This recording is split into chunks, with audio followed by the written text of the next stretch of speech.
My daughter Monique kicked me out of my own home. She called me a useless old man and said my place was in the trash. What she didn't know is that I own the company her husband works for. In fact, I own him. I made one phone call, and when they showed up to a surprise board meeting on Monday, their world ended. Before you hear the rest of this story, let me know where you're watching from in the comments below.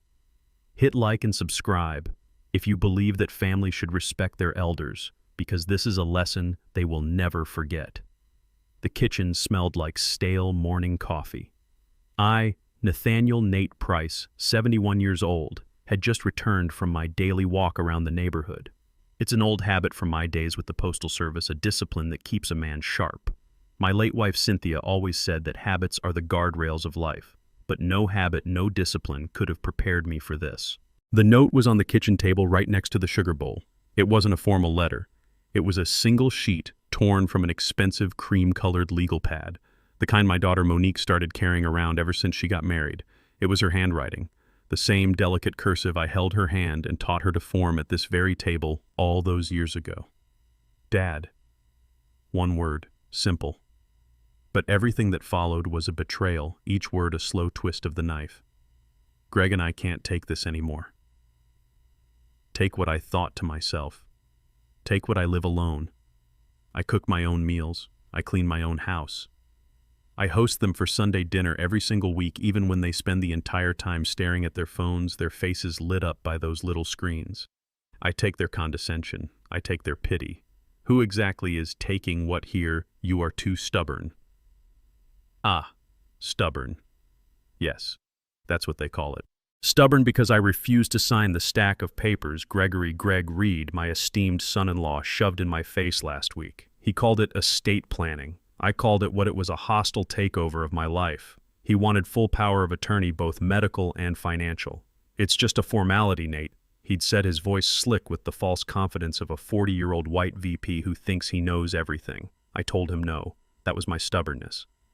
I read the next line. My eyes scanned it, but my brain refused to process it. The house is sold. I had to read it 3 times. Sold. How could they sell it? The deed is in my name, mine and Cynthia's. After she passed 10 years ago, it became mine alone. Every nail, every floorboard. The new owners will arrive in 48 hours. Your things will be moved to a storage unit. Storage. They were putting 40 years of my life, of our life, into a cold, dark metal box. And then the final sentence. The one written in red ink, underlined twice just to make sure the venom hit its mark. We found you a room at Sunset Vista Nursing Home. Your place is in the trash. Trash. I didn't feel heat. I didn't yell. I didn't tremble. I felt cold. A deep Arctic cold that started in my chest and spread to my fingertips. It was the cold of absolute, bottomless betrayal. My only child, Monique, the baby girl I held in my arms on the day she was born, the child I walked down the aisle, had just told me my place was in the trash. I looked around my kitchen. This kitchen. This is where Cynthia and I danced our first dance the day we got the keys 40 years ago, laughing as we spun on the bare floor. This linoleum floor, worn and cracked, is where Monique took her first steps, her little hands grabbing my trousers for balance. This old oak table is where I patiently helped her with her algebra homework night after night until she finally understood the equations. Every memory, every laugh, every tear, sold. How the signature, Greg. It had to be Greg. He works at that big tech firm, Pinnacle Logistics. He always thought he was the smartest man in the room. He always looked at me like I was a relic, an old retired mailman, a simpleton. Enjoy the retirement, Nate, he said to me last month at Sunday dinner, patting me on the back with a little too much force. Try not to overdo it. He had no idea that the company where he struts around as a senior vice president. No, not yet. Focus. 48 hours. They gave me 48 hours. They thought I would panic. They thought I would call them weeping, begging. They thought I was a 71-year-old, useless old man, just like the note said. They don't know me. They never did. Not even my own daughter. I walked to the front porch, the note crumpled in my fist. And there it was, the second slap in the face. A bright red "sold" sign planted with arrogant pride right in the middle of the lawn I'd mowed myself just 2 days ago. It wasn't a generic sign, it was from a high-end luxury realtor I'd never heard of, Reed and Associates. Reed, Greg's last name, of course. He wasn't just hiding his crime, he was branding it. He was proud of it. Mrs. Henderson, my 80-year-old neighbor from across the street, was getting her mail. She saw me. She saw the sign. Her face crumpled in confusion. "Oh, Nate," she called out, walking slowly across the street, her housecoat flapping. I didn't know you were moving. Why so sudden? Are you all right, dear?" What could I tell her? That my daughter had just evicted me, that I was being thrown away like yesterday's garbage? I forced a nod, my throat tight. "Yes, ma'am. It's just time. Time for a change of scenery." "But this house," she said, her voice thick with nostalgia. "This house is a neighborhood landmark. You and Cynthia, you built this place." "Yes, ma'am," I said, the word landmark echoing in my head. "We did." "This house is in the old 4th Ward of Atlanta. When Cynthia and I bought it with every penny we had, this was the heart of the black community. We saw this neighborhood through everything. We saw kids we knew grow up and move away, and then we saw the new folks move in. White families building sharp modern box houses that towered over our old brick homes. They call it gentrification. I call it an invasion. Greg called it a gold mine. "You're sitting on a gold mine, Nate," he'd said, his mouth full of the brisket I had smoked for 12 hours. "This was at our last Sunday dinner. This dump of yours is worth at least $3 million in land value alone." I'd corrected him then. "It's not a dump, Greg. It's my home. It was Cynthia's home." He laughed, that dismissive, sharp laugh that I'd come to despise. "Whatever you say, old man. Just keep holding on to your precious bricks." Now I understood. He wasn't suggesting, he was prospecting, and my daughter, my Monique, had let him. She had co-signed the betrayal. I turned and went back inside past the kitchen into the living room. I sat down in Cynthia's armchair. The fabric was worn, faded, but I kept it. I could still smell her scent on it if I tried. Lavender and clean cotton. "Promise me, Nate," she whispered to me that last night in the hospital, her hand frail in mine. "You'll look after her. Monique she's impressionable. Don't let this world harden her. Protect her." "I failed you, Cynthia. I failed you completely." Monique changed. The shift began 5 years ago, the day she met Gregory Reed at some glittering corporate charity event. I never understood why Monique was even there. She was working part-time in a small art gallery. Greg was the main event, a rising star, senior VP at Pinnacle Logistics. White blonde hair, a $1 million smile, and the dead eyes of a shark. He dazzled my daughter. He showed her a world I never did, because I had deliberately kept that world hidden. A world of 5-star restaurants, gleaming sports cars, and weekend trips to islands where you don't ask the price. Monique, my girl, who used to be thrilled when I brought home a rare book I'd found, suddenly only talked about Hermes bags and private clubs. "Dad, I'm embarrassed," she confessed to me one night after Greg's first visit to this house. My heart stopped. "Embarrassed? Of what, baby?" "Of this." She waved her hand around the room. "This house, the old furniture, this neighborhood, you, your job. Greg is used to better." What did I say then, I remember? I said, if a man judges you based on what your father has instead of who you are, he's not the man you should be with. She burst into tears. "You don't understand. You never understand." She was right. I didn't understand. I didn't understand how someone could sever their roots so quickly, so cleanly. Their wedding was a spectacle, a $100,000 affair. I stood there in a rented tuxedo, feeling like an imposter. Greg paid for it, a generous gesture he made sure every guest knew about. "Don't worry about a thing, Nate," he announced loudly to his circle of slick, wealthy friends. "I got this. Father-in-law's covered."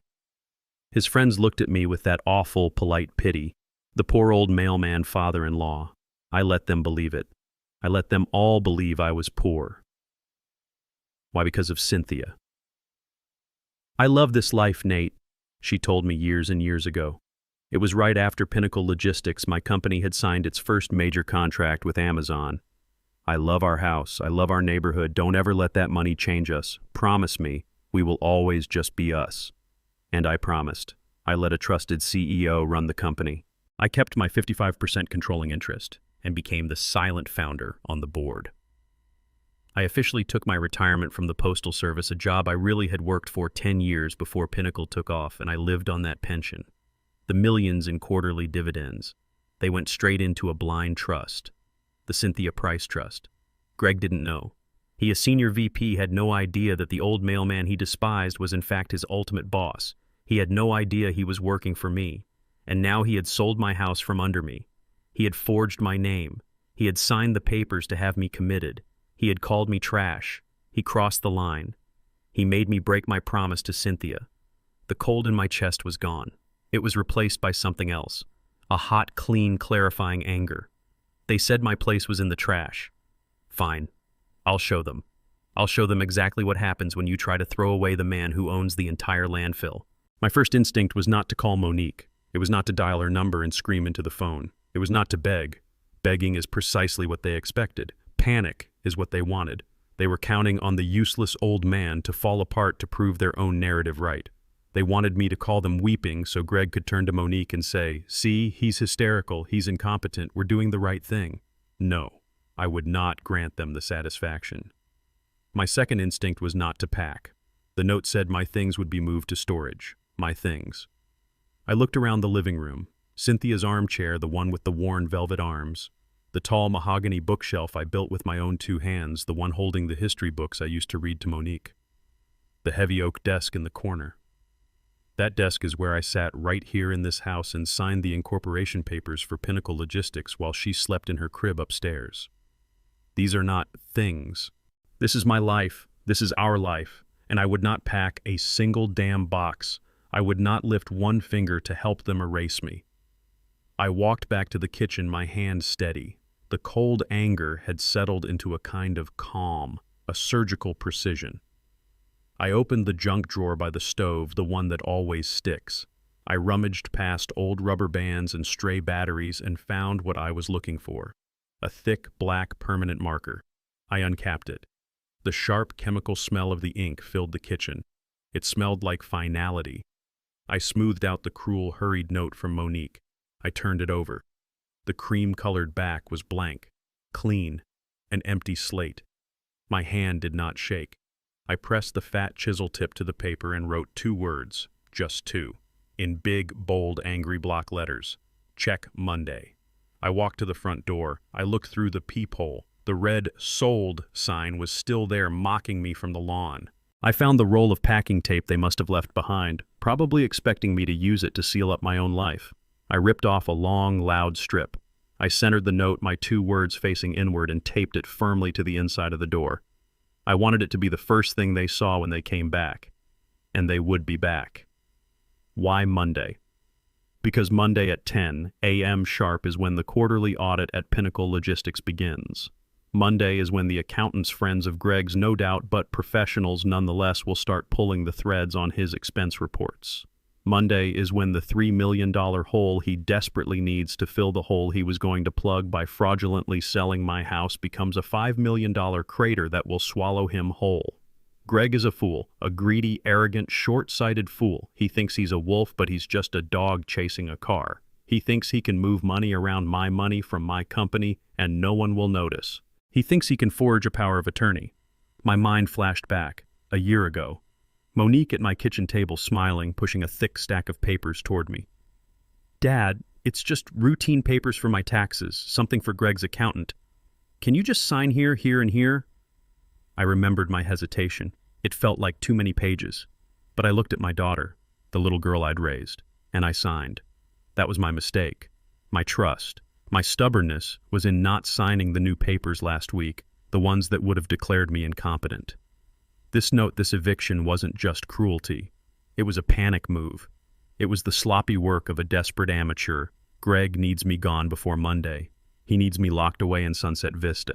He needs me legally declared incompetent so he can walk into that bank, nullify my refusal, and push the sale of this house through. He needs me silent. They underestimated me. They always have. They see the old mailman.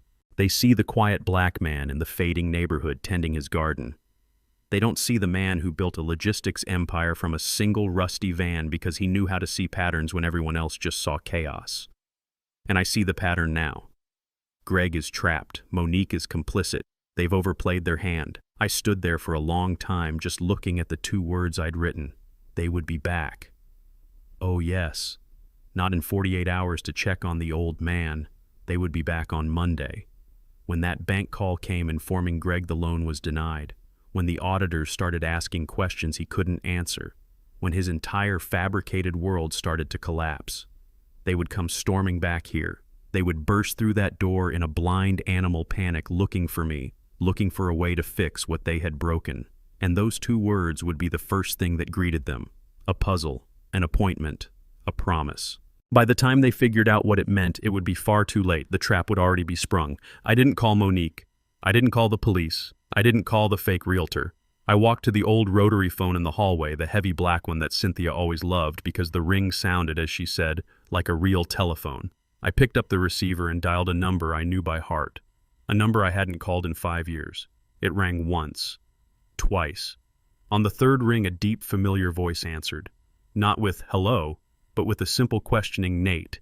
Otis, it's me. There was a long silence on the other end of the line. Otis King and I had been friends for 50 years.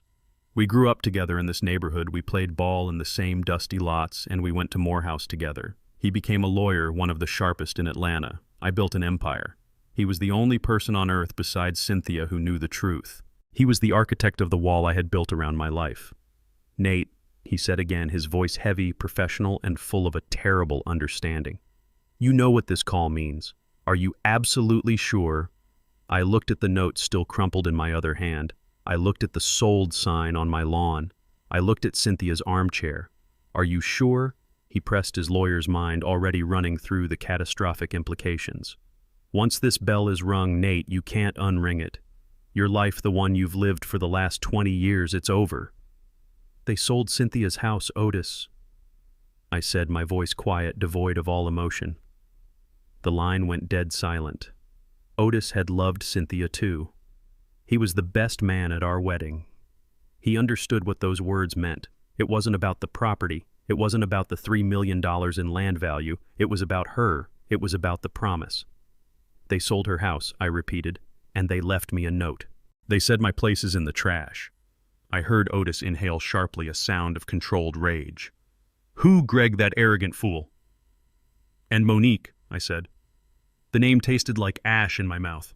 Otis didn't say, I told you so, though he had every right to. He had warned me about Greg. He had warned me about Monique's spending habits. He had warned me that my quiet, simple life was a beautiful dream that couldn't last forever in a world full of wolves. What do you need me to do, Nate? He asked. His voice was all business now. I need you to do it all, I said. The full protocol. No, I said, thinking. Not the full protocol. That's for when I'm gone. I paused, then said the words I never thought I would say. Otis, activate the Cynthia protocol. This was a new silence, a different kind. A heavy, profound stillness. The Cynthia protocol was not part of our original plan. It was something I had asked Otis to draft up about 3 years ago after Greg and Monique's wedding. It was a contingency plan, a last resort. It was designed to protect the company from my own family. I had hoped, I had prayed I would never have to use it. It was a measure so precise, so devastating, it would dismantle their entire lives without me ever having to raise my voice. Otis finally spoke. Nate, the Cynthia protocol is not a warning shot. It's a kill shot. It's scorched earth. It will expose everything. The accounts, the trust, the shares. It will expose you. Are you ready for that? They called me a useless old man, Otis. They said my place was in the trash. They put a sold sign on Cynthia's lawn. I am not asking you if I am ready. I am telling you to execute. Understood, Otis said. His voice was grim. Phase 1. I'll freeze the Reed discretionary account immediately. I almost laughed. Greg and Monique didn't even know that account existed. It was a sub-account of the main trust one I had set up to anonymously pay off their escalating credit card debts, their car loans, the down payment on their condo. They just thought they were good with money. They were about to find out they were simply well-funded. Phase 2, Otis continued. I will notify the bank that all power of attorney documents, past, present, and future associated with your name are under investigation for fraud. The forged POA Greg used to sell the house will be void before the ink is dry on his new loan application. Good, I said. That will stop the sale cold. It will do more than that, Nate. It will trigger a criminal investigation. When that forged document hits the bank's legal department, it's over for him. Good, I said again. And phase 3, the pinnacle board. This is the big one, Nate. This is the one you can't take back. I know what it is, I said. The protocol requires me to call an emergency meeting of the board of directors, Otis said, as if reading from the document itself. It requires me to inform them that the silent founder is invoking his majority shareholder rights and will be attending in person to address gross malfeasance at the executive level.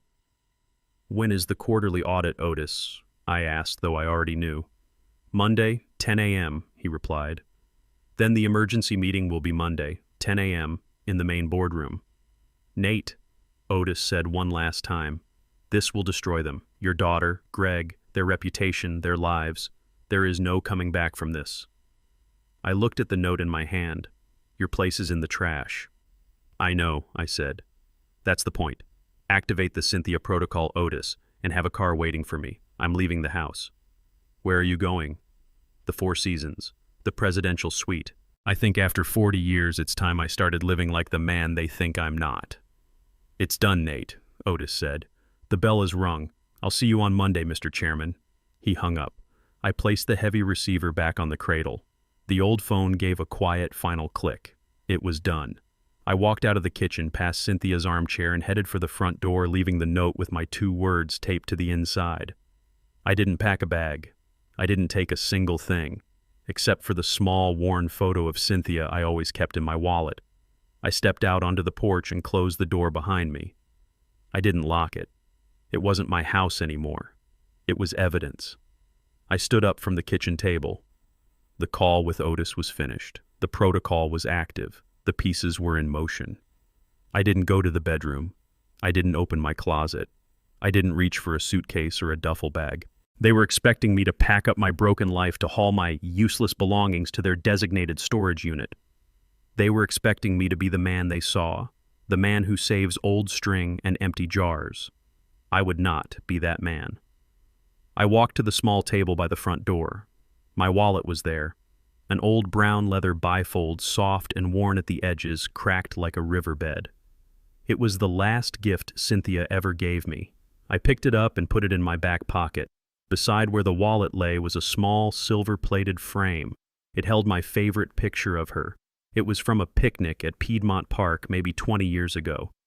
The sun was in her eyes, making her squint, and she was in the middle of a laugh, her head thrown back. She was beautiful. My fingers, steady and sure, opened the simple latch on the back of the frame. I slid the photograph out. The cardboard backing felt warm. I didn't look at the empty frame. I gently placed the photograph in the inside breast pocket of my jacket right over my heart. A wallet and a picture. That was all I would take. 40 years of life, and in the end it came down to this. Everything else in this house was just furniture. They could have it. They could fight over the ashes. I walked to the front door. I saw the note I had taped to the inside, my own black angry letters staring back at me. Check, Monday. A grim appointment. I put my hand on the doorknob. I opened the door. The familiar creak of the old hinges. A sound that had been the soundtrack to my life. Monique running out to school me, coming home from my route, Cynthia greeting me with a kiss. It sounded different now. It sounded final. I stepped out onto the porch. The humid Atlanta air hit my face. I could smell my neighbor's azaleas blooming. Out of the corner of my eye, I saw it. The bright, garish, blood-red "Sold" sign. It was a stake driven through the heart of my lawn, a monument to their greed. I made a conscious choice. I did not turn my head. I did not give it the satisfaction of my gaze. To look at it was to acknowledge their power, to validate their betrayal. I would not. I stared straight ahead at the cracked sidewalk that led to the street. I pulled the front door shut behind me. I didn't hear it latch. I didn't check if it was locked. It wasn't my house anymore. It was a crime scene. It was a trap. It was their problem now. I walked down the 3 porch steps, my hand brushing the old wooden railing Cynthia always said we needed to repaint. I walked down the concrete path. I walked right past the red sign. I did not look back. I was not just leaving a building of brick and wood. I was leaving the past. I was leaving the ghost of Nate the mailman. I was leaving the grieving widower, the simple, quiet father. The man they thought they knew, the man they thought they could throw away, was gone. The man walking onto the street, the man who turned right toward the main road to catch a cab, was someone else entirely. He was Nathaniel Price, chairman of the board. And he was going to war. I stood on the curb of the street I had lived on for 40 years. My feet were planted on the cracked sidewalk where I had taught Monique to ride her bike. I did not feel nostalgic. I felt free. I raised my hand, not with the weakness of a 71-year-old man, but with the sharp authority of someone hailing a ride. A yellow cab, old and smelling faintly of stale cigarettes, pulled over. This was perfect. They expected me to be helpless. They expected me to be trapped. They probably thought I would be sitting on the porch weeping until the new owners arrived. They never imagined I would just leave. The driver, a young man with headphones, barely looked at me. "Where to, Pops?" "Pops." I almost smiled. That's what they all saw. Just an old man. "Downtown," I said, my voice clear. "The Four Seasons Hotel." The driver looked at me in the rearview mirror. I saw his eyes flick over my simple windbreaker, my old man trousers, my worn shoes. He saw the retired mailman. He didn't see the man who owned the building his cab company probably leased its garage from. "The Four Seasons, you sure, Pops, that's a rich folks' place." "I am aware," I said, my voice flat. "Just drive." He shrugged and pulled into traffic. I watched my neighborhood disappear through the dirty window. I saw the corner store where I bought Monique ice cream. I saw the park where I pushed her on the swings. I saw the brick facade of my home, my former home, get smaller and smaller until it was just another house on another street. My daughter, my Monique. She thought she was throwing me in the trash. She thought she was sentencing me to an old folks' home. She thought she was winning.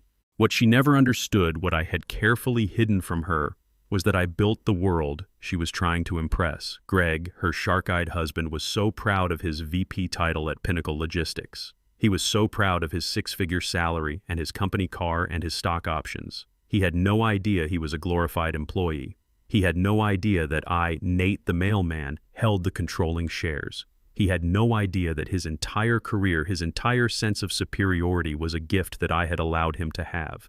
And now he had used that gift to try and destroy me.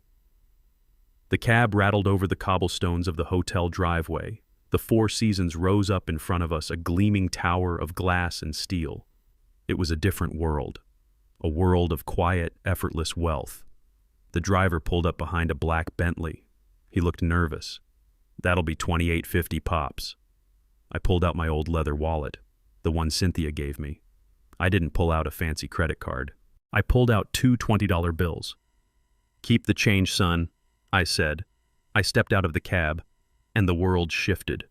The moment my worn shoe hit the pavement, a man in a sharp gray topcoat and white gloves stepped forward. He wasn't the driver. He was the doorman. He was older, distinguished with silver at his temples. He didn't look at my old jacket. He didn't look at my tired face. He looked me straight in the eye, and his professional demeanor vanished, replaced by a look of profound, genuine respect. He bowed his head, slightly, not in servitude but in recognition. "Good evening, Mr. Price," he said. His voice was deep and respectful. "We have been expecting you." I saw the cab driver's face in his mirror. His jaw was on the floor. He was staring at the doorman, then at me, then back at the doorman, his brain trying to compute how Pops in the worn windbreaker was being greeted by name at the most expensive hotel in Atlanta. "Thank you, Thomas," I said, nodding to the doorman. "It's good to be back." "It has been too long, sir," Thomas replied. He opened the massive glass door, holding it for me. "Mrs. Evans is waiting for you at the private reception desk." I walked into the lobby. It was silent. The floors were polished marble that reflected the soft golden light from the chandeliers. A massive arrangement of fresh lilies and orchids sat in the center of the room, their fragrance filling the air. There was no line. There was no noise, just the faint sound of a classical piano playing somewhere in the distance. People here didn't talk about money. They didn't need to. Greg and Monique, with their loud talk of $3 million and their flashy leased BMW, would have looked like children in this room. They were new money, desperate to prove they belonged. They didn't understand that the people in this building, the real money, preferred silence. I walked past the main reception. A woman in a black tailored suit stepped out from a discreet office. She was Mrs. Evans, the hotel manager. "Mr. Price," she said, her smile warm and immediate. "Welcome home. We have the presidential suite prepared for you just as you always prefer. Will you be needing anything tonight? A late dinner, perhaps?" Monique thought I was on my way to Sunset Vista. A shared room, a cot, a linoleum floor that smelled of bleach. She thought I was going to the trash.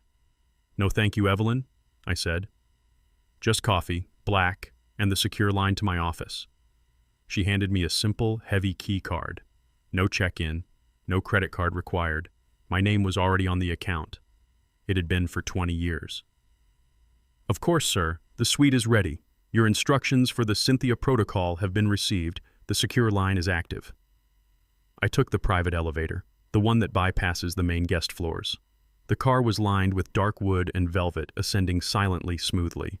My reflection looked back at me in the mirrored wall. I still looked like the retired mailman, the old clothes, the tired eyes. But the man in the reflection wasn't broken. He wasn't helpless. The elevator doors opened directly into the suite, the presidential suite. It was vast. The ceiling was 30 feet high. An entire wall was glass, a panoramic, breathtaking view of the Atlanta skyline, a sea of lights twinkling below. A grand piano sat in one corner. A massive white sofa was arranged in the center of the room. A fireplace currently dark was built into a marble wall. This wasn't a hotel room. This was a penthouse. This was my other home, the one Monique and Greg never knew existed. I walked across the plush silent carpet to the window. I looked down on the city. My city. Pinnacle Logistics headquarters was down there, that tall black tower to the left. Greg was probably asleep in his condo right now, dreaming of the $3 million he thought he had stolen. Monique was probably dreaming of how she would spend it. They thought they were players. They thought they were smart. They thought they were throwing me away. I took the small, faded photograph of Cynthia from my jacket pocket. I looked at her laughing face squinting in the sun. "I tried, Cynthia," I whispered to the glass. "I tried to keep the promise. I tried to live the simple life you loved. I tried to protect her." I felt a familiar sting behind my eyes, but it wasn't sadness. It was that cold, clean anger again. "But they sold your house," I said. "They put a price on our life. They put a price on you." A quiet knock came from the service entrance. A young man in a bow tie rolled in a silver cart. He placed a pot of steaming dark coffee, a single cup, and a secure encrypted satellite phone on the glass desk. He bowed and left without a word. I sat down. I poured the coffee. It was Jamaican Blue Mountain, my favorite.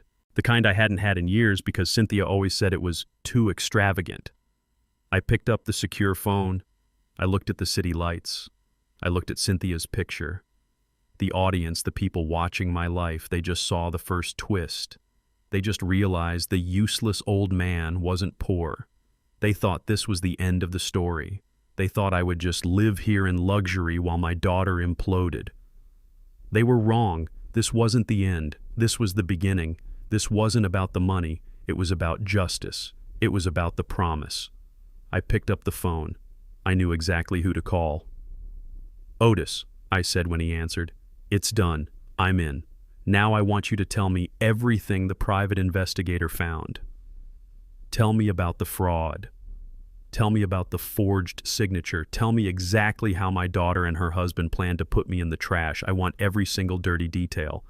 Because on Monday, I'm not just taking back my house, I'm taking back my company."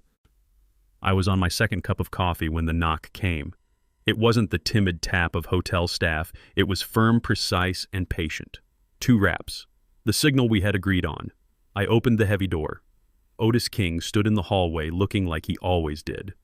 While I had spent 20 years perfecting the art of looking invisible, Otis had spent 20 years perfecting the art of being seen. He was 72 sharp and wore his power like the perfectly tailored 3-piece charcoal suit that fit his frame. He was one of the most respected and feared corporate lawyers in Atlanta. He was also the only man alive I trusted with my life. He didn't greet me with a hello. He just nodded his eyes, taking in the opulent suite. "Nate," he said, his voice a low rumble. "You always did have a flair for the dramatic, the presidential suite." "It's quiet, Otis," I said, closing the door behind him. "And the view is good. Coffee?" "No," he said. He walked past the grand piano and placed his heavy, worn leather briefcase on the glass-top desk. The click of the brass latches opening echoed in the silent room. "I'm not here for a social call." He didn't look angry. He looked tired. He looked like a man who had seen too much and was about to see more. "The Cynthia protocol is in motion," he said. "Phase 1 is complete. The Reed discretionary account is frozen. As of 5 minutes ago, their credit cards are just plastic." "Good," I said, turning to face him. "And the house?" "Phase 2 is filed," Otis said. "The bank's legal department gets the fraud alert at 9 a.m. tomorrow. The forged power of attorney is void. The sale is dead. They just don't know it yet." I nodded, feeling a small cold knot of satisfaction. "So it's done." Otis looked at me and his expression was grim. He reached into his briefcase and pulled out not just a few papers, but a thick 2-inch binder bound in black. He didn't hand it to me. He dropped it on the desk. The sound was a heavy, dull thud. "No, Nate," he said, his voice low. "It's not done. It's just beginning. I've been digging ever since you mentioned Greg was acting suspicious last year. I hired a private investigator, a forensic accountant. I was hoping I was wrong." He pushed the binder toward me. "It's worse than we thought, Nate. Much, much worse." My blood ran cold again, a feeling I was getting used to. Worse? What's worse than them forging my name and throwing me out of my own home? Otis opened the binder. The first page was a flowchart, a spider's web of shell corporations and offshore accounts. "Greg isn't just a greedy son-in-law, Nate. He's a criminal. And he's been using your company, our company, as his personal piggy bank for 18 months. I stared at the paper, my mind refusing to connect the dots. Pinnacle, my company, impossible. Alistair, the CEO, he watches the books like a hawk. Alistair watches the front door," Otis said, his voice sharp. "Greg has been siphoning millions out the back. He's not just trying to sell your house to get rich, Nate. He's trying to sell your house to cover his tracks. He's trying to plug a $5 million hole in Pinnacle's finances before the audit on Monday." I finally understood. The note, the 48-hour deadline, the panic. "My God," I whispered. "He was going to use my money, to hide the money he stole from me." Otis turned the page. "And that's not the half of it. He didn't do it alone. Open the file, Nate. We need to talk about Monique." Otis tapped the thick black binder. "We need to talk about Monique." I looked at the binder, then at my old friend. My mind was still reeling from the flowchart, the shell corporations, the $5 million hole. I was trying to understand how Greg, a man I knew was arrogant but assumed was competent, could be so monumentally stupid. How could he risk his career, his family, everything by stealing from a multi-billion-dollar corporation? Otis saw the question on my face. He answered it before I could ask. "He didn't think he was risking anything, Nate. That's the problem. That's your problem. He, like everyone else in your life, only sees Nate the mailman." He was right. The cover story. It had worked too well. It had become my reality, and in doing so, it had become my prison. You have to understand, I never meant for it to go this far. I really was a mailman. For 10 years, right out of high school. It was a good job, an honest job.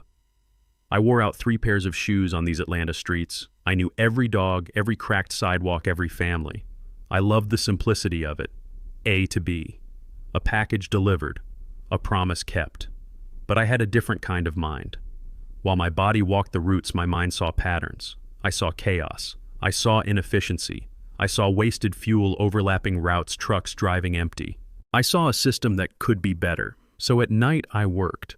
While Cynthia slept, I sat at that old kitchen table, the one Greg and Monique just tried to steal, and I taught myself to code. I had an old Commodore 64, a thick book on BASIC, and a pot of black coffee. I wasn't building a game. I was building an algorithm, a brutal, efficient piece of logic that could map the fastest route for 1,000 packages at once.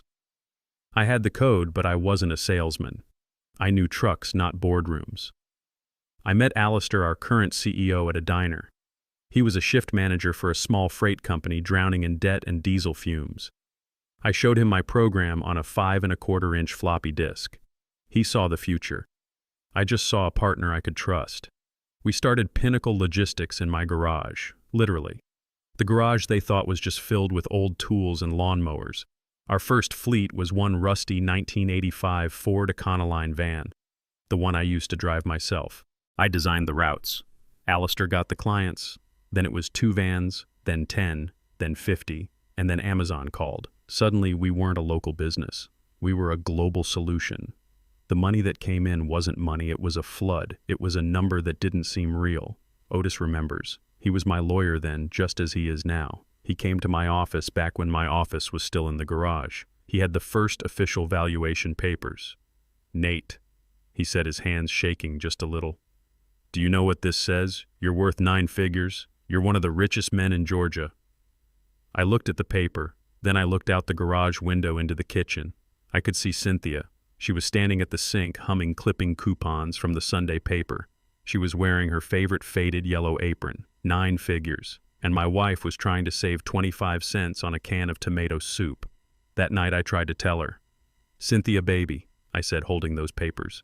"We're rich. I mean, rich enough to buy this whole city, rich enough to move to Buckhead to buy a jet, anything you want." I expected her to be happy. I expected her to cry, to celebrate. She didn't. She put down her dish towel and looked at me, and her eyes weren't bright. They were terrified. "Nate," she said, and her voice was so quiet I had to lean in. "I don't want that. I don't want any of that. I've seen what money does to people around here. I've seen it turn good neighbors into strangers. I've seen it turn family into enemies. It makes you forget who you are. It makes you forget where you came from. It makes you ugly inside." She put her hands on my face.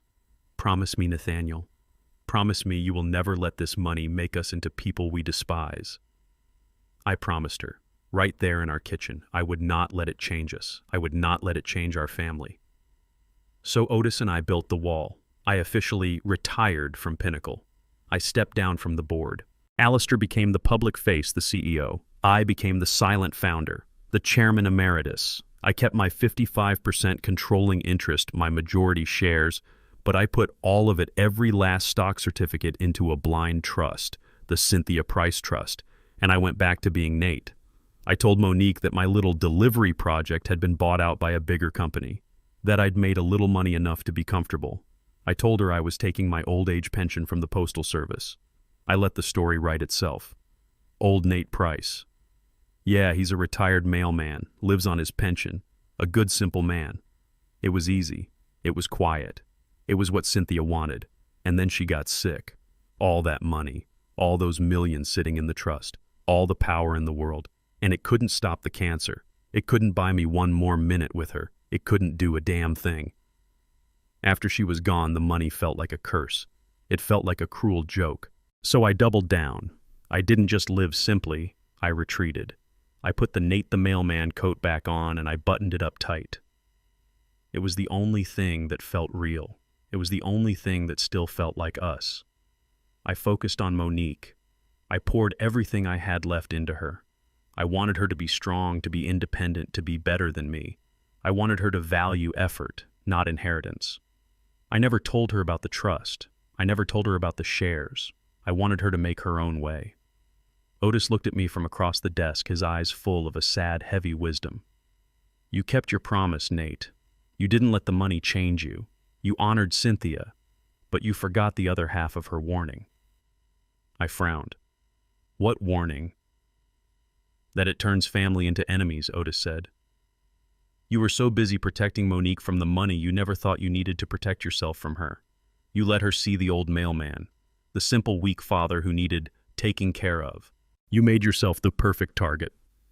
He was right. My God, he was right. I had protected my daughter from wealth, but I had failed to protect myself from her greed. "So, Greg," I said, my voice hoarse. "My vice president, he has no idea." "Nate," Otis said, shaking his head.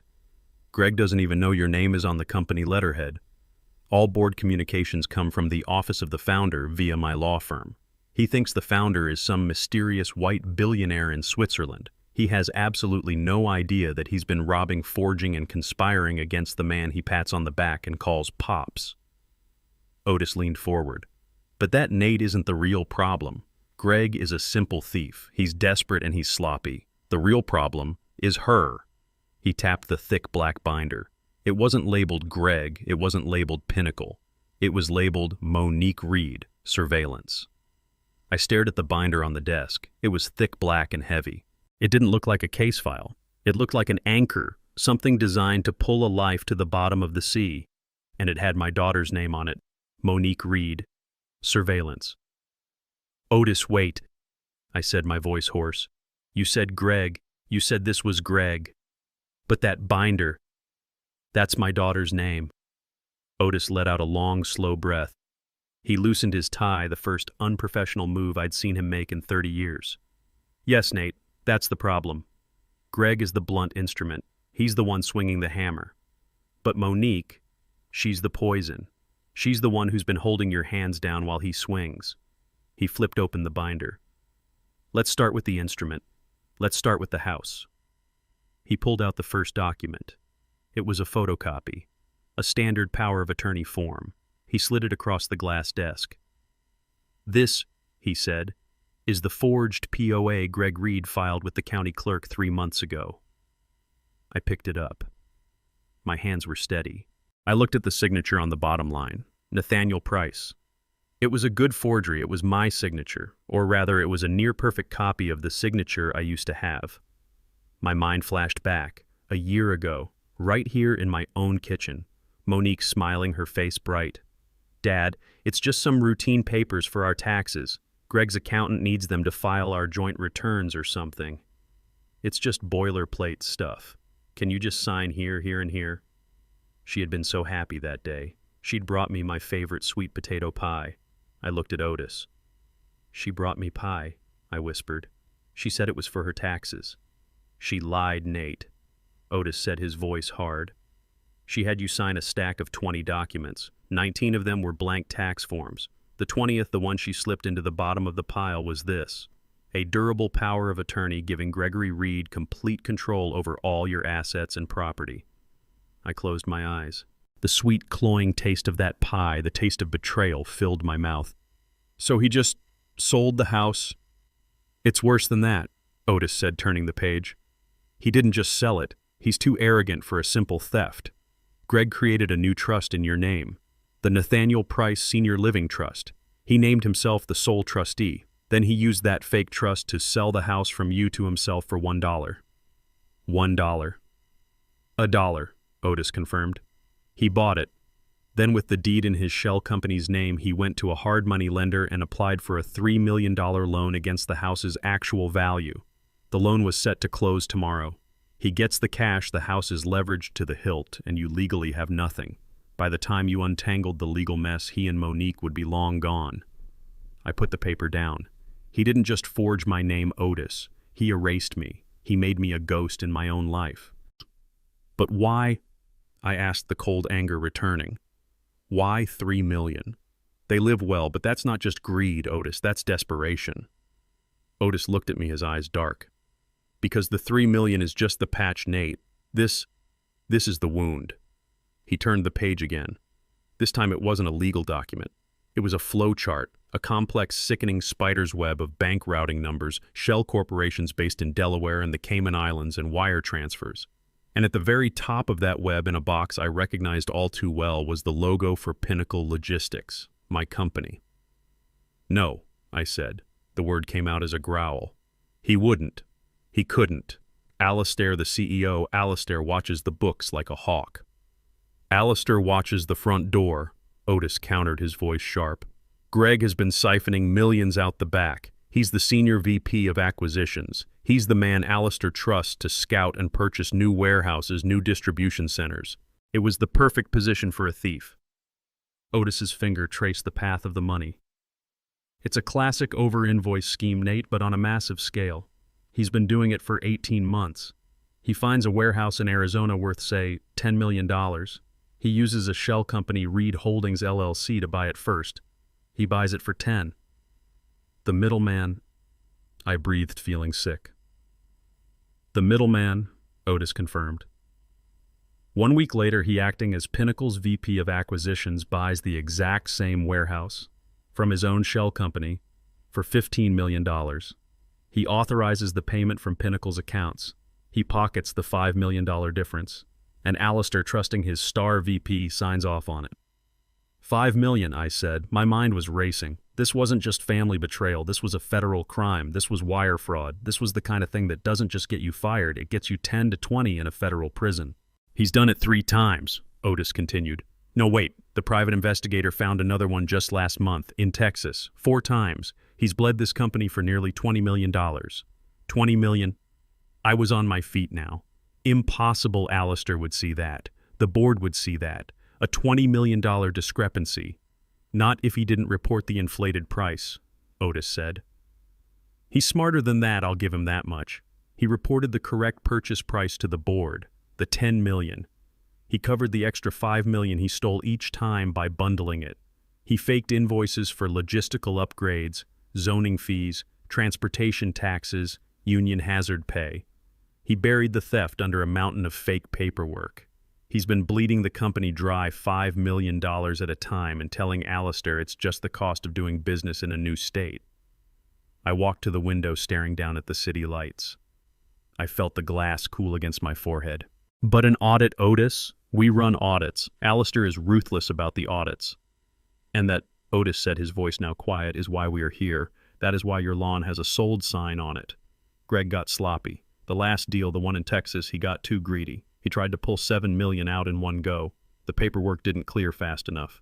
He left a hole, a $5 million hole in the quarterly expenditures that he couldn't cover in time. I turned around slowly, the final piece of the puzzle clicking into place. And the quarterly audit is Monday, Otis said. 10 a.m. Sharp. My own words written on the back of Monique's note flashed in my mind. Check Monday. He's in a panic, I said, the realization dawning. He was counting on the $3 million loan from my house sale to hit his account by Friday. He was going to use my money to create more fake invoices to plug the $5 million hole just long enough to pass the audit. He wasn't trying to get rich off my house, Otis. No, Nate, Otis said, shaking his head. He was trying to stay out of prison. And the 48-hour deadline, I whispered. The note. It wasn't just to be cruel, it was his timeline. He needed me gone. He needed you gone, Otis agreed. Or he needed you silent. Which brings us to the last and most sickening part of this. My stomach clenched. There's more. Otis didn't say anything. He just turned to the last section of the binder. It wasn't a financial report. It was a court filing. He slid it across the desk. I read the title, Application for Emergency Conservatorship of Nathaniel Price. I sank into the chair. I read the words. Suffering from advanced dementia. A danger to himself. Paranoid delusions. Incapable of managing his own affairs. This was Plan A, Otis said softly. They filed this last week. They were going to get a judge to declare you legally incompetent first. Greg, as your loving son-in-law and holder of the forged POA, would then have the legal right to sell your house, manage all your assets, and commit you. Commit me, I repeated. The word felt foreign. Sunset Vista. That was the name on the note, wasn't it? Otis said. They'd already picked out your room. I remembered last week, Greg and Monique at my table. Dad, we just need you to sign these last estate papers. I had refused. I had told them I would read them with my lawyer. I thought I was just being prudent. I was signing my own death warrant. Your refusal, Otis said, reading my mind. Your stubbornness. That's what triggered this. You scared them. You were too lucid. They realized Plan A wouldn't work in time, so they accelerated to Plan B. A forged sale. A desperate, sloppy attempt to get the money before the Monday audit, and they needed you out of the house, out of the way, before the real owners showed up. I looked at the signature on the affidavit. The sworn statement attesting to my paranoia and dementia. The signature was clear, beautiful, and precise. Monique Reed. They were going to lock me up, I said, the words catching in my throat. My own daughter. My little girl. She was going to have me committed. Yes, Otis said. He closed the binder. The sound was final. They were going to put you in a home, Nate. They were going to throw you in the trash so Greg could avoid prison. He stood up and walked to the window, looking out at the city I owned. It was never about the money, Nate. It was about his survival. And Monique, she was the one who handed him the knife. I stared at the black binder. It had her name on it. Monique Reed. I shook my head. The word no formed in my throat, but it wouldn't come out. I could believe it of Greg. Greg was a stranger, an outsider, a greedy, arrogant fool I'd never trusted. I could see him forging my name. I could see him stealing from the company. That was business. That was just crime. But this was blood. No. I finally managed to say, my voice a dry rasp. Not Monique. You're wrong, Otis. I stood up from the desk and walked back to the vast window, turning my back on him. I couldn't look at that binder. Greg did this. Greg forced her. He's a manipulator. He must have threatened her. She's scared, Otis. That's my little girl. She couldn't. I thought of her. Not the 38-year-old woman in designer clothes, but the 5-year-old girl with pigtails crying because she fell off her bike. I thought of the teenager I'd held when her first boyfriend broke her heart. I thought of the young woman who wept at Cynthia's funeral, her hand clinging to mine. She loved her mother, I whispered to the glass. She loved Cynthia. She wouldn't do this. She wouldn't sell her mother's house. She wouldn't plot to put her own father in the trash. I turned back to Otis, my heart pleading with him to agree with me, to tell me there was a mistake. She's weak, Otis. Greg is strong. He's a white man with a big corporate title. He probably convinced her this was all legal, that it was for my own good. Otis just looked at me. He didn't flinch. His eyes were full of a terrible, sad pity, but not for her. For me. Nate, he said, his voice quiet but firm. Sit down. I didn't move. Sit down, Nate. He repeated, his voice hardening. This is the part you're not going to want to see. This is the part that will break you. But you have to see it. I slowly walked back and sat in the chair, my legs feeling like lead. Greg didn't force her, Nate. Otis said, his voice softening just a fraction. Greg isn't the one who forged your signature. He wouldn't know how. He doesn't have your old files. He doesn't have your old letters. He doesn't have access to your personal life. He paused, letting the implication hang in the air. She didn't just hand him the knife, Nate. He opened the binder to a new section, and my blood turned to ice. She was the one who sharpened it. She was the one who showed him where to cut. And in some ways, Nate, this was all her idea. Otis didn't say, I told you so. He didn't argue. He's a lawyer. He deals in facts. He simply reached into the black binder, the one with my daughter's name on it, and pulled out an 8x10 high-gloss photograph. He didn't toss it. He slid it across the glass desk, a silent accusation. What is this? I asked, though I knew. That, Otis said, his voice flat, was taken last Tuesday night, at 9 p.m., roughly 3 hours after they left the courthouse. 3 hours, Nate, after they filed the legal petition to have you declared mentally incompetent. I picked up the photo. My hands were steady, but the image blurred. It was Greg and Monique. They were at Marcel's, that obscenely expensive French steakhouse downtown. The one Greg always bragged about, the one he said was out of my league. They weren't looking at the camera. They were looking at each other. Greg was holding a champagne flute high, his mouth open in a wide, triumphant grin. But it was Monique's face that held my gaze. She was laughing. Her head was thrown back, her eyes sparkling a look of pure, unrestrained joy, a look I hadn't seen on her face in years. They were toasting. They're celebrating, I whispered. My stomach turned. They're celebrating what? That they'd finally done it. It seems so, Otis said. They're toasting your removal, Nate. Your erasure. I dropped the photo as if it were on fire.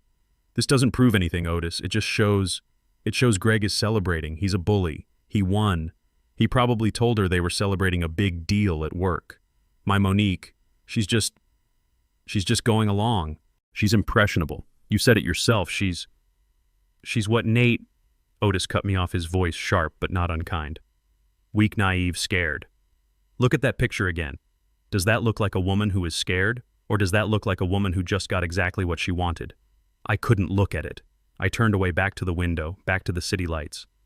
I can't. I won't believe it. Not of her. He did this. He poisoned her against me. She's my daughter, Otis. My My little girl. She's a 38-year-old woman, Nate, Otis said, his voice hardening. And you're right. A photograph is just a moment. It's subjective. You need to hear it for yourself. I turned around. He was holding a small black digital voice recorder. My private investigator isn't cheap, Otis said. He's good. Greg's new BMW, the one he bought with misappropriated company funds, has been wired for sound for the last 2 weeks. My breath hitched. Otis, it's legal when the company, the one he's stealing from, authorizes the surveillance to protect its assets, Otis finished. He's been sloppy. He feels invincible. And when he feels invincible, he talks. Otis, I don't know if I can. You have to, Otis said. He wasn't asking. You have to know who you are fighting, Nate. You have to stop protecting the ghost of the little girl with pigtails and see the woman who is trying to destroy you. He pressed the play button. There was a muffled sound, the expensive hum of a luxury car engine, the faint sound of jazz from the radio. Then Greg's voice, smug and self-satisfied. Greg. Well, that was easier than I thought. The clerk at the courthouse barely even looked at the affidavit. Your signature really sold it, baby. A concerned daughter.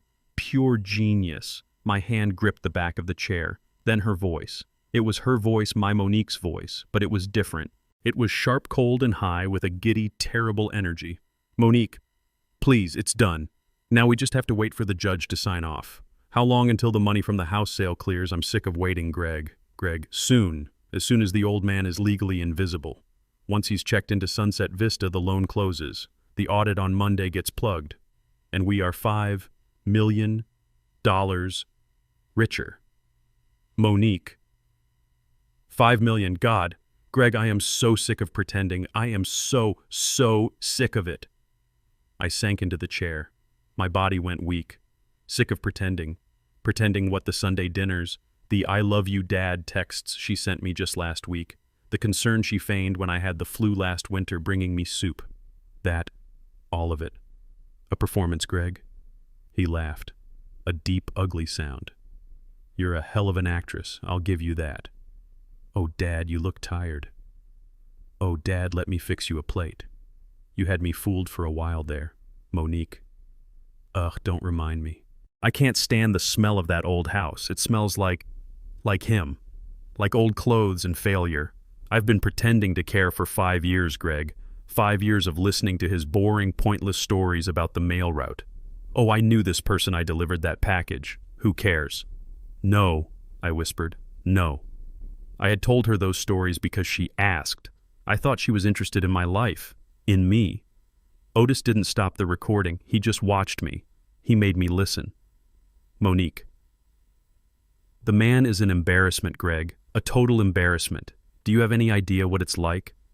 When my new friends, when your colleagues ask what my father does, I have to lie. I have to say, oh, he's in logistics, retired. I can't say the truth.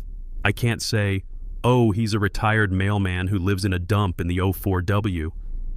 My father is a joke. There was a pause. I could hear her take a breath, and then the words that stopped my heart. Monique. He's a walking piece of trash, and I am so glad we are finally taking it out. Trash. The same word from the note. It wasn't Greg's word. It wasn't his cruelty. It was hers. It had always been hers. Otis hit the stop button. The silence that rushed into the presidential suite was heavier and more suffocating than any sound. The man I was 30 seconds ago, the father protecting the memory of his little girl, was gone. He was dead. She had killed him with those words. It wasn't Greg's plan. It was hers. Greg needed the money. He was a common thief desperate to cover his tracks. But Monique wanted the money, yes. But she also wanted something else. She wanted me gone. She wanted to erase the embarrassment. She wanted to silence the man who reminded her of a life she was desperate to forget. She wasn't coerced. She wasn't manipulated. She was the engine. I stood up. The man who sat down was a father in denial. The man who stood up was a chairman of the board. Otis, I said. My voice was different. The warmth was gone. The denial was gone. All that was left was a cold, quiet precision. The Cynthia protocol, You said it was designed to protect the company from my family. Yes, Otis said, watching me. Does it apply to her? Otis's face was grim. It applies to any family member engaged in willful, demonstrable action to defraud you, your assets, or the company. Yes, Nate, it applies to Monique. Fully. Good, I said. I walked back to the desk. I looked at the binder no longer with fear, but with purpose. Now, tell me the rest. Tell me everything she's done. I want to know about the lover. My denial shattered. The image of my laughing, triumphant daughter toasting my demise, the sound of her voice calling me trash, had killed the father in me. The man left standing in that hotel suite was someone else, someone colder, someone who hadn't been seen in 20 years, the chairman. Otis, I said. My voice was different. The warmth was gone. The denial was gone. All that was left was a cold, quiet precision. The Cynthia Protocol. You said it was designed to protect the company from my family. Yes, Otis said, watching me, his eyes gauging my reaction. Does it apply to her? Otis's face was grim. It applies to any family member engaged in willful, demonstrable action to defraud you, your assets, or the company. Yes, Nate, it applies to Monique, fully. Good, I said. I walked back to the desk. I looked at the binder no longer with fear, but with purpose. Now, tell me the rest. Tell me everything she's done. Otis looked down at his file. He seemed to hesitate as if he knew this next part was a different kind of poison. Nate, he said slowly, you're looking at this as a betrayal of you. You're still seeing yourself as the center of their world. You're not. You're just a resource. Greg is a resource. To Monique, everyone is a resource. I frowned. What are you talking about? She's with him. They're a team. I heard the recording. They're in this together. Are they? Otis asked. Greg thinks they are. Greg thinks he's the mastermind, the star VP who found a clever way out of a jam. He thinks Monique is just the greedy wife egging him on, happy to spend the money. He's wrong, Nate. Greg isn't the player. He is the one being played. Played by who? Otis didn't answer. He simply reached into the binder and pulled out another 8x10 photograph. It wasn't a grainy surveillance shot from a dark car. This one was clear, taken in the bright daylight of a restaurant patio. I picked it up. It was Monique.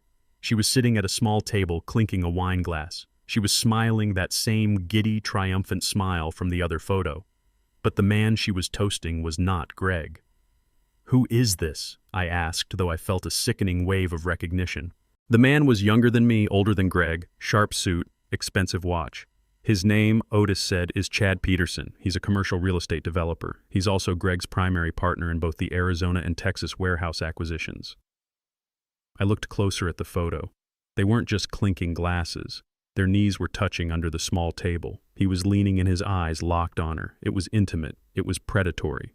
Otis slid another photo across the desk. This one was from a different angle, clearly taken by the PI, Monique and Chad, in the opulent lobby of the St. Regis Hotel in Buckhead. She was at the check-in desk. He was standing just behind her, his hand resting possessively on the small of her back.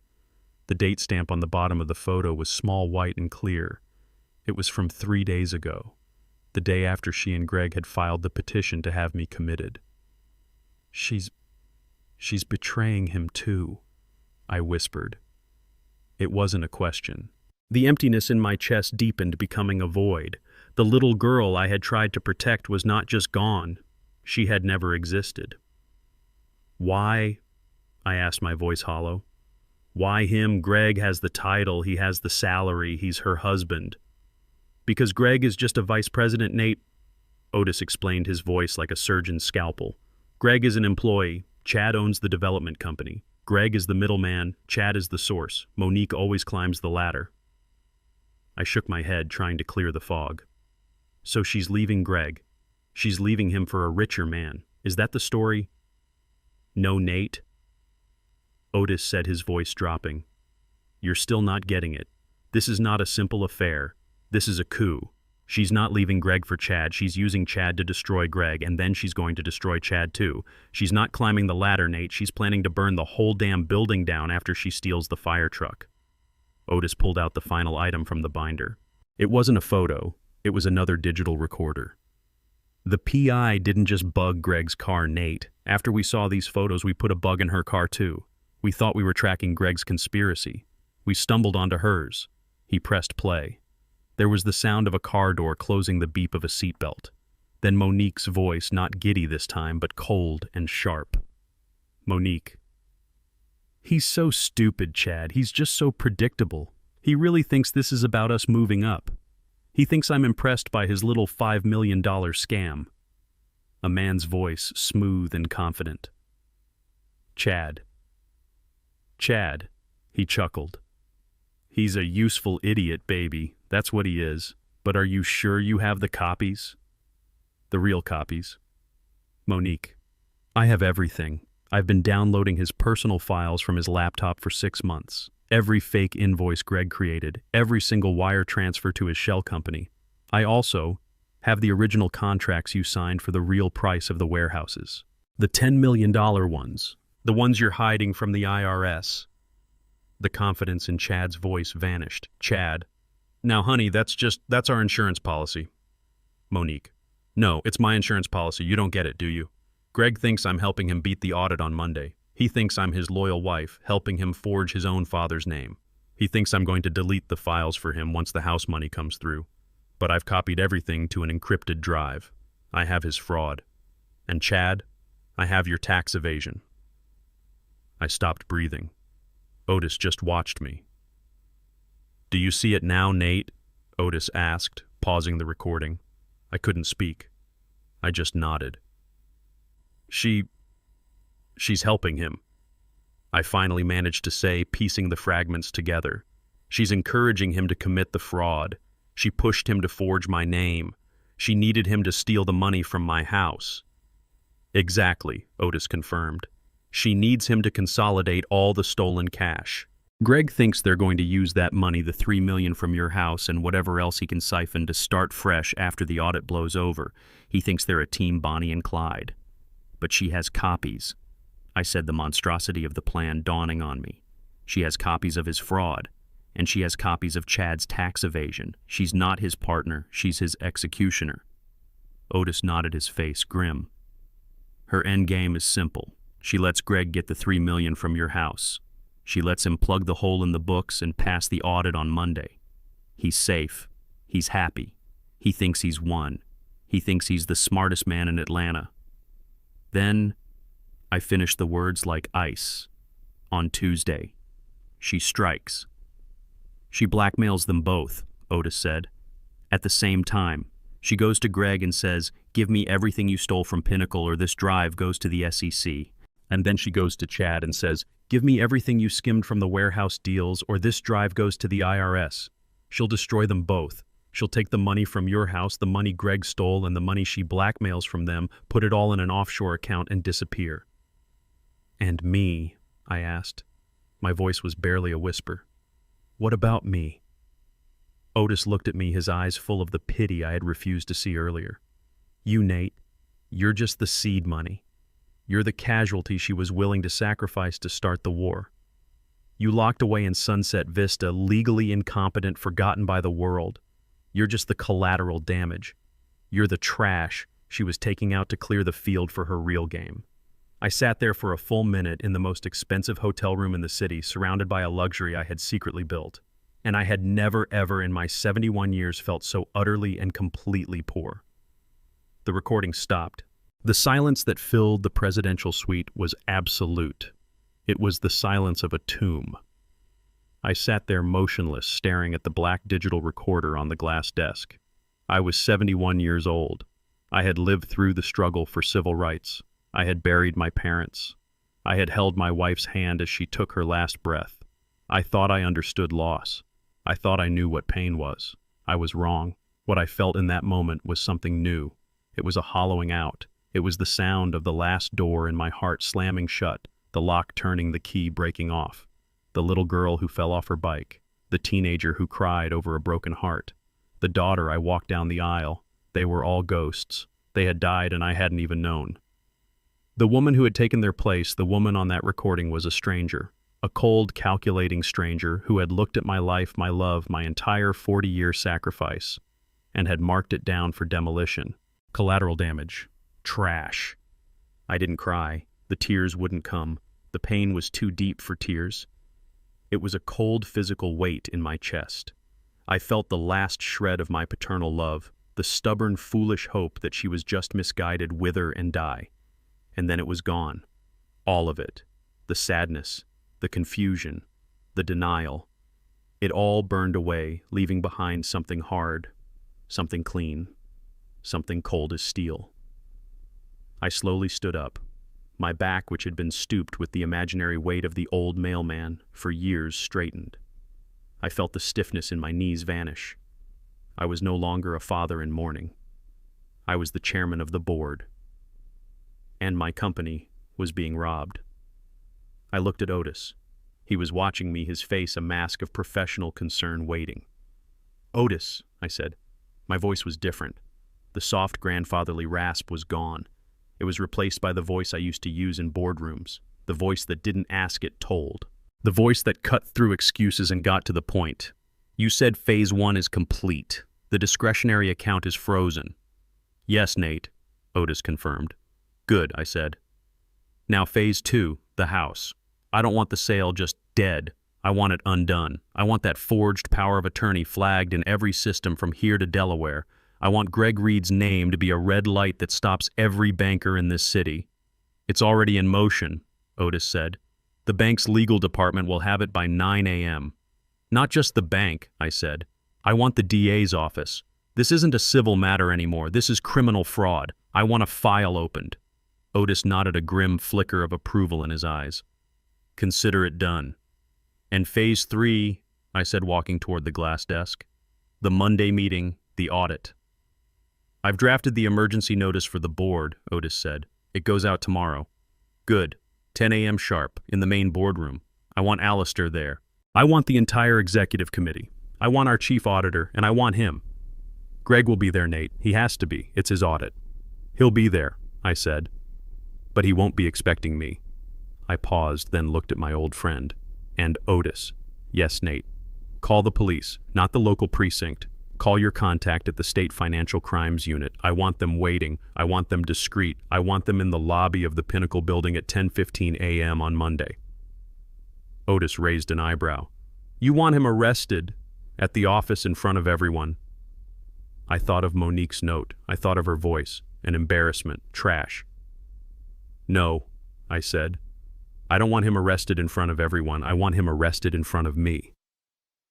The first sign that the world was tilting was at 8:05 a.m. on Monday morning. Greg, already dressed in his best Master of the Universe suit for the audit, tried to buy Monique a latte from the small cafe in their lobby. The card was declined. "Insufficient funds," the barista said, looking embarrassed for him. "That's impossible," Greg snapped. "Run it again." "Declined, sir," the barista repeated, holding the card out. Monique rolled her eyes. "Use mine, Greg, honestly." She handed over her own platinum card. "Declined." "What is going on?" Monique hissed as they walked away, coffeeless. "Greg, did you do something stupid?" "It's just a bank error," Greg said, but his fingers were already dialing his private banker, his face pale. He was on hold for less than 10 seconds before the banker picked up his voice, stiff and formal. "Mr. Reed, yes, a flag has been placed on your accounts pending an internal review." "A flag? Remove it. I have business to conduct," Greg demanded. "I'm afraid I can't do that, sir," the banker said. "And there is another matter. The $3 million loan you applied for against the property at 1420 Oak Street. It has been denied." Greg stopped walking. "Denied on what grounds? The paperwork is solid. The power of attorney document you provided has been declared fraudulent and void by the owner's legal counsel." The banker set his voice like ice. "The county clerk's office has been notified. I'm afraid I cannot discuss this any further." The line clicked dead. "Fraudulent." Monique grabbed his arm. How could he know? He doesn't..." Greg snarled, his mind racing. "It must be a clerical error. That old fool wouldn't know a POA from a postcard. We have to go to the house. We have to find him. We'll make him sign it again." They didn't wait. They ran to the leased BMW and sped through Atlanta traffic, breaking every speed limit. They burst out of the car and ran up the lawn past the sold sign Greg had planted so proudly. Greg slammed his shoulder into the front door, breaking the simple lock. "Nate, Dad!" Monique yelled into the silent house. The house was empty. The kitchen was clean. Cynthia's armchair was still in its place. It was as if he had simply vanished. "He's not here," Greg yelled, kicking a kitchen chair. "Where is he? Where could that useless old man go?" "Greg," Monique said, her voice quiet. She was staring at the front door. "Look." He turned. He saw the note taped to the inside of the door, the note they hadn't seen when they burst in. Just 2 words written in thick black marker. "Check Monday." "What the hell does that mean?" Greg said, ripping it from the door. "Check what Monday? The audit." At that exact moment, both of their phones buzzed simultaneously with a new email. The sound in the silent house was deafening. Greg looked at his. The subject line made his blood run cold. "Emergency board meeting, 10:00 a.m., attendance mandatory." Monique looked at hers. Her heart leaped. "From the law offices of Otis King, re the estate of Nathaniel Price. Your presence is required at Pinnacle Logistics headquarters, 40th floor at 10:00 a.m. to discuss your father's will." They stared at each other, processing 2 completely different sets of information. Greg's mind was racing. The audit. They must have found the discrepancy. They're calling an emergency meeting. It's fine. I can handle this. I'll just reroute the funds from the Arizona account. I'll tell them it's a server error. He was convinced he could lie his way out. Monique's mind was also racing. His will, Otis King? That's his lawyer. Oh my God, Greg, the estate of Nathaniel Price. That means he's dead. The old man must have had a heart attack when he saw the note. He's dead. We're inheriting, we're rich. She was convinced she had won. "Let's go," Greg said, grabbing his keys. "We have to get to the office." "Yes," Monique said, a small, triumphant smile playing on her lips. "We have to." They ran out of the house. 2 partners in crime, 2 traitors, each one running toward their own separate and equally wrong conclusion. They were both about to walk completely blind straight into the executioner's blade. The elevator doors opened onto the 40th floor with a silent, expensive hiss. The air up here was different. It was cold still and smelled faintly of leather and glass cleaner. The carpet was so thick it seemed to swallow the sound of their footsteps as they walked the long corridor to the main boardroom. Greg Reed adjusted his silk tie. He felt a small bead of sweat on his neck, but he brushed it away. This was it. The audit. They must have found the discrepancy early.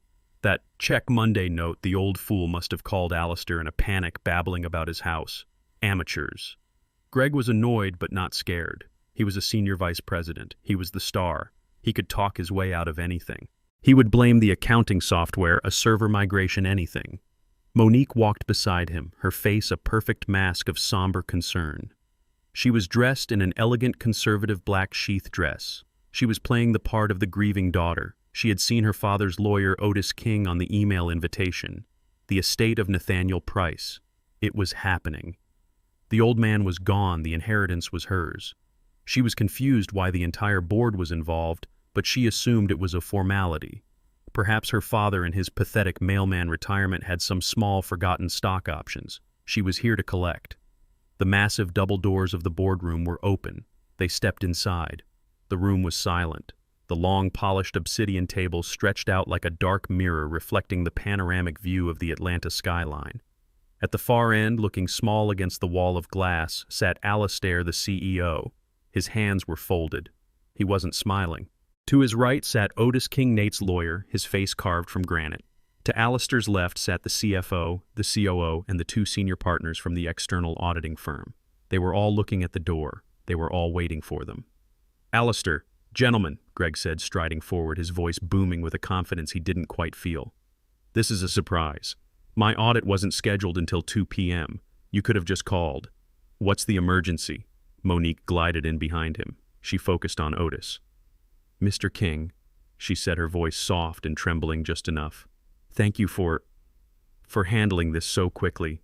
I know this is difficult for everyone." Alistair and Otis exchanged a single brief glance. It was a look that would haunt Greg later. Otis King did not stand. He simply motioned to the 2 empty chairs at the opposite end of the table. "Sit down, Mr. Reed. Mrs. Reed." Greg felt the first real prickle of fear. The way Otis said Mrs. Reed. It wasn't sympathetic. It was cold. Monique felt it too. This didn't feel like the reading of a will. It felt like an interrogation. "We are not here to discuss your audit, Gregory. Alistair said, his voice flat, devoid of its usual energy. "And we are not here to discuss an estate, Monique," Otis added, his voice like gravel. "We are here," Alistair said, "because we are waiting for the chairman." Greg frowned. "The chairman? I thought he was in Zurich. He never attends these things." "He is attending this one," Otis said. "He has called this meeting to address a situation." Right then, the main boardroom doors, which they thought were already open, opened wider. A second private door they had never even noticed, the one that led directly from the chairman's private elevator, hissed open. And Nate walked in. He walked in. He didn't look like the man who had sat at my kitchen table eating my brisket and patting me on the back. He wasn't the retired mailman. The old worn windbreaker was gone. The faded trousers were gone. The posture slightly stooped with age and humility was gone. The man who walked in through that private elevator door was 6'2", straight-backed, and wore a dark navy Tom Ford suit that probably cost more than Greg's car. It wasn't a costume. It fit him like a second skin. He walked with a slow, measured stillness, a deep, quiet authority that didn't need to announce itself. He was not Nate. He was Nathaniel Price. Greg Reed saw him first, and his brain, so sharp and quick, simply refused to compute the image. He blinked. He actually squinted as if trying to clear his vision. "Nate!" Greg's voice was too loud in the silent room. He laughed, a short, nervous barking sound. "Nate, what on earth are you doing here? Did you get lost?" He looked around at the silent board members, looking for an ally, for someone else who saw the absurdity. "The mailroom is on the first floor. Old man. This is the 40th. This is the executive boardroom." He turned to Alistair, the CEO, his tone shifting to one of annoyance. "Alistair, seriously, can someone get security? My father-in-law is... He's clearly confused.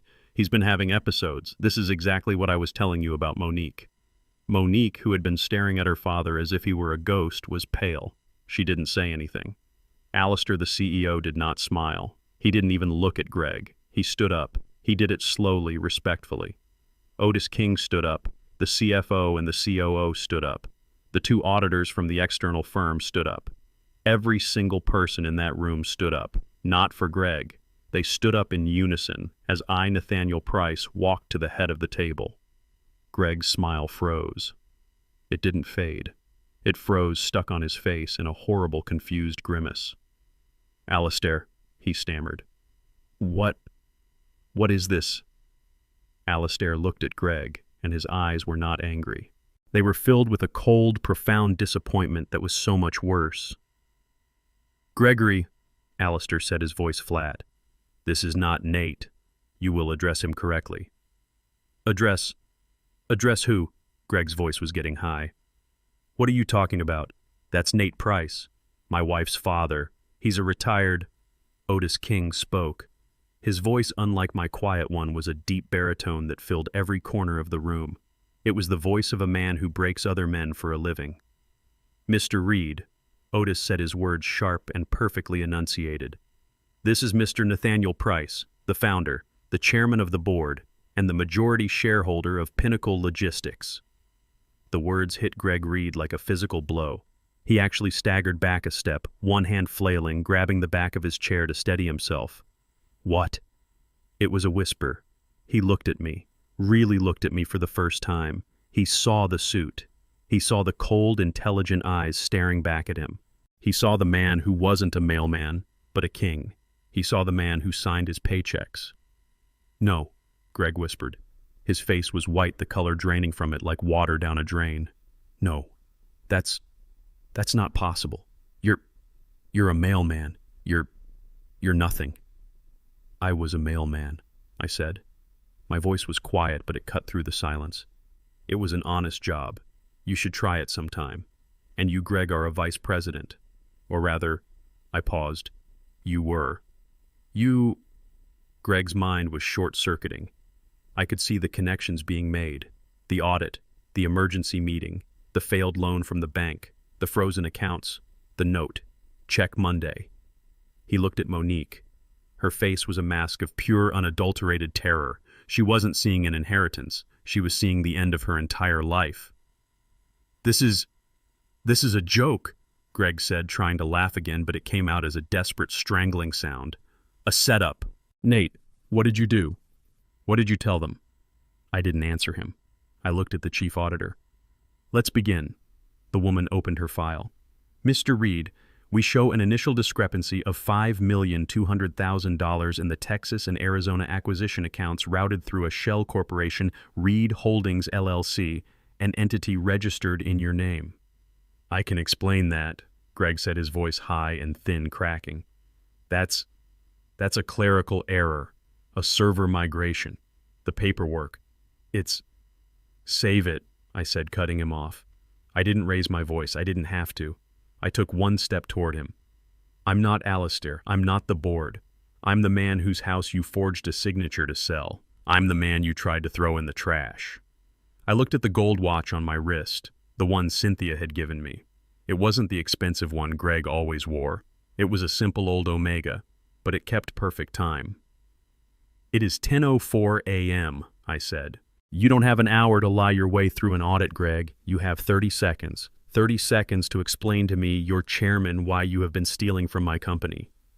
30 seconds to explain the $5 million hole. And you had better be convincing. I leaned in, my voice dropping to a whisper that only he and Monique could hear.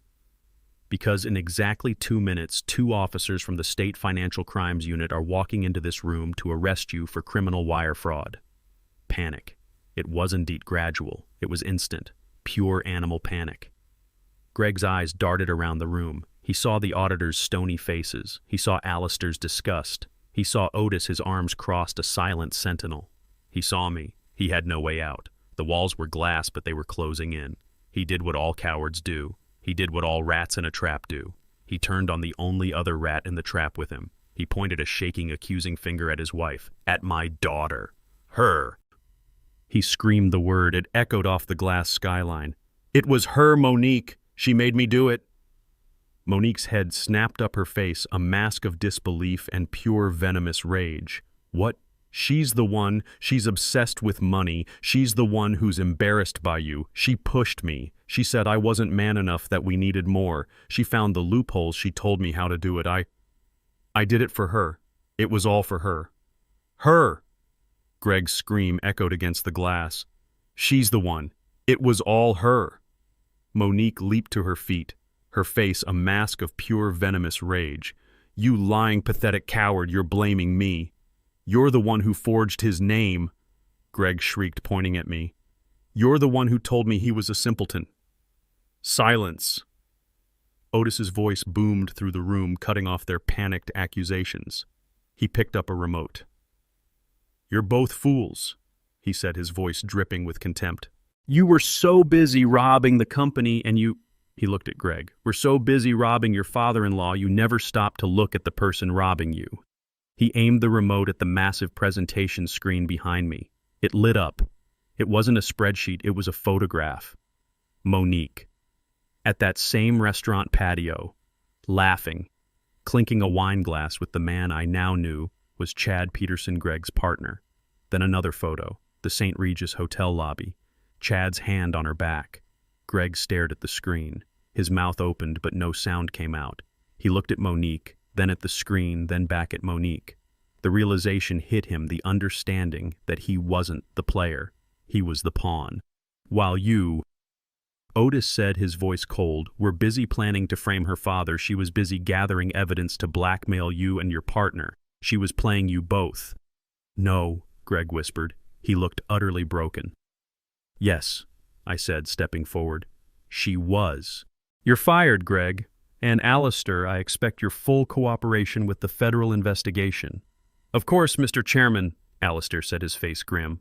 As for you, I said to Greg, you were worried about the audit. You should have been worried about the police. I nodded to Otis. Otis picked up his phone. Send them in. The main boardroom doors opened. 2 uniformed officers and a man in a detective's suit walked in. Gregory Reed, the detective asked.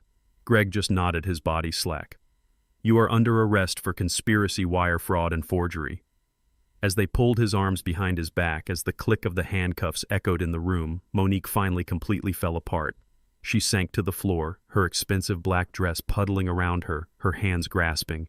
Dad, she sobbed, actually crawling a few inches toward me. Dad, please, don't let them. I'm sorry. I'm so sorry. I didn't mean it. Please, Dad. I'm your daughter. I'm your little girl. I looked down at her. The coldness in my chest was absolute. I felt nothing. No pity, no anger, just an ending. I looked at her, then at Greg being led away in handcuffs. You said my place was in the trash. I said, my voice quiet but clear enough for everyone to hear. But it seems you two have already taken yourselves out. I turned my back on her. I walked toward my private elevator, leaving them both in the ruins of the life they had tried to steal. The elevator doors opened to the silence of my suite. Hours had passed. The adrenaline was gone, leaving only a quiet, heavy calm. My phone, the simple one I always carried, was vibrating on the glass desk. It was a frantic, desperate buzz that wouldn't stop. I walked over and looked at the screen. It glowed with 2 lines, 67 missed calls. Monique. I watched it buzz one more time. I didn't feel anger. I didn't feel pity. I felt finished. My hand reached out and pressed the button on the side. The screen went dark. The buzzing stopped. I silenced her. I picked up the small faded photograph of Cynthia from the desk. I looked at her laughing in the sun. I kept my promise, Cynthia, I whispered to her image. I protected our legacy. They mistook our quiet life for weakness. They were wrong. I picked up my coffee cup. It was cold now, but I didn't mind. I took a sip, staring out at the Atlanta skyline at the lights of my city. It was over. Justice was served. I finally felt at peace. Here is the lesson we can learn from this story. This story is a powerful lesson that true wealth is not measured by the car you drive or the house you live in, but by your integrity, character, and the quiet dignity you carry. It teaches us that greed and betrayal are blinding, causing people to underestimate those they should respect the most. The quietest person in the room is often the most powerful. While money can be stolen, respect is earned, and true family is built on loyalty, not on what can be taken. In the end, underestimating someone based on a humble appearance can be the most expensive mistake you ever make. Did you like my story, and what city are you listening from? Let's meet in the comments. Don't forget to like and subscribe, and I'll see you in the next story.